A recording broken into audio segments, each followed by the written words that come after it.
So let's face it, the Venom series has never exactly been a critical darling or particularly beloved by fans.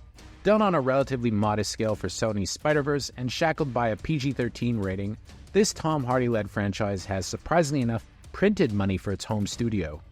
While they've never risen above modest turn-your-brain-off B-movie fare, you have to admit they've been much better than the other live-action Spider-Verse offerings like Madame Web and Morbius. With this billed as the last dance for the character at Sony, does this short-lived franchise end on a high, if indeed it is the end? Here's the thing. If you dug the other Venom movies, you'll probably get a kick out of this one too. So in it, Eddie Brock, once again played by Tom Hardy, and his symbiote pal Venom are on the run following the events of Venom Let There Be Carnage, being pursued by both adversaries that are human and not. So this is an unapologetically low-stakes superhero movie reminiscent of the kind of fare Fox used to turn out in the 2000s. With a barely 90-minute running time, and oh yes, that 110-minute listed running time includes a full 20 or so minutes of credits, it zips along at an agreeable enough pace. Tom Hardy seems to be having a good time voicing the increasingly agreeable symbiote. At the same time, his human host, Eddie Brock, who started the franchise as a hard-driving journalist, has become more of a likable meathead in the vein of Marlon Brando's Terry Malloy in On the Waterfront. This is the second film this year where Tom Hardy has channeled Marlon Brando after the bike riders, and I have to say, seems to be a bit of a rut he's getting stuck in. Whenever I watch a Tom Hardy movie now, I do feel like I'm just watching kind of a feature-length Marlon Brando impersonation, and I would like to see him stretch a little bit, but I digress, and still the vibe does work well enough for the character. So for the first half of The Last Dance, Venom seems primed to be the worst of the series, with Eddie and Venom's trip to Mexico coming to an end as they find themselves hunted by a military group led by Chiwetel Ejiofor's Strickland, who's collecting symbiotes for Juno Temple's Dr. Teddy Payne.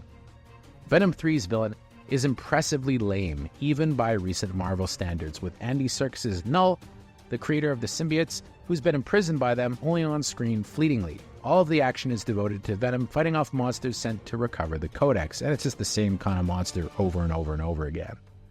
Now, this Codex holds the key to Null's escape and lives on in Eddie and Venom. The film chugs along with Rhys Ifans turning up as a little bit of comic relief as a UFO groupie who, along with his family, bonds with Eddie. Meanwhile, a lengthy trip to Las Vegas feels like paid product placement for Paris Las Vegas, with the silliness ramped up as Venom hits the slots. The whole Vegas section is laughably filmed in the IMAX aspect ratio, despite being mostly played for giggles, so clearly someone somewhere wanted the town to look as appealing to tourists as possible. But hey, I guess you gotta underwrite the budget somehow. But just when you're ready to write off the third film entirely, the movie finally does kick into high gear for a rather satisfying last half hour.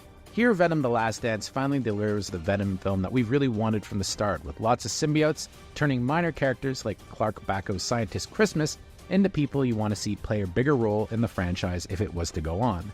Yet the movie also unforgivably wastes a ton of talented actors. Chiwetel Ejiofor has a nothing role as the stern military man hunting down Eddie, while Juno Temple is utterly wasted in a generic scientist role. At least for her, a potentially bigger presence down the road if the franchise continues could be in the cards, but if this is a one-off, they really gave her nothing to do, which is nuts if you've seen how good she is in action mode during Fargo's latest season. In the end, like all the other Venom movies, this is truly a mixed bag. Director Kelly Marcel is making her directorial debut after working as a writer and producer on the other movies.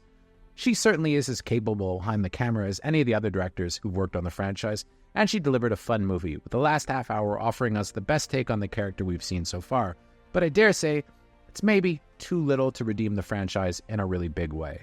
None of the films have been offensively bad, but with Hardy in the lead role and some of the cast members brought in throughout the franchise, including Michelle Williams, who's totally MIA from this one, the Venom series should have been bigger and a whole lot better. It was fine as a whole, but really is fine good enough anymore, and I give this one a pretty middling 6 out of 10. I was more or less entertained by it, but hey, I mean, you could watch this streaming and not really miss much. Eddie, I need more money.